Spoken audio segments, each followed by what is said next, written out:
నలుగురికి సాయం చేసే గుణమే నీదైతే నువ్వు ఏ గుడికి వెళ్ళవలసిన అవసరం లేదు. నువ్వు నమ్మే దైవం నిన్నే వెతుక్కుంటూ నీ ఇంటికే వస్తాడు.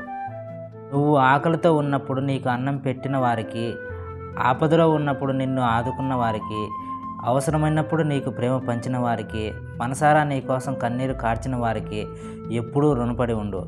అది నీకు 1000 జన్మల పుణ్యాన్ని ప్రసాదిస్తుంది. నది నదిలా ప్రవహిస్తున్నంతకాలం దానినే పవిత్రంగానే చూస్తాము. ఆ నదిలో స్నానం చేసి మన పాపాలు పోగొట్టుకోవడానికి కూడా ప్రయత్నిస్తాము. ఎప్పుడైతే ఆ నది సముద్రంలో కలుస్తుందో అప్పుడు ఆ నది దాని అస్తిత్వం కోల్పోతుంది.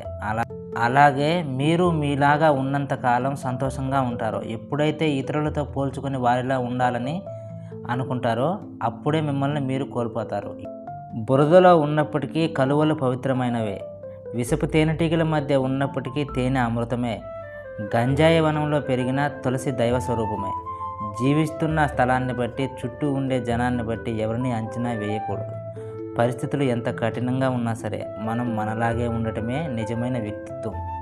నువ్వు కావాలనుకున్నప్పుడు ఏదీ రాదు, నీకు రావాలని రాసిపెట్టింది ఏదీ ఆగదు. రాలేదని కృంగిపోకు, వచ్చిందని పొంగిపోకు, జరిగేవన్నీ నీ కర్మలో భాగమే.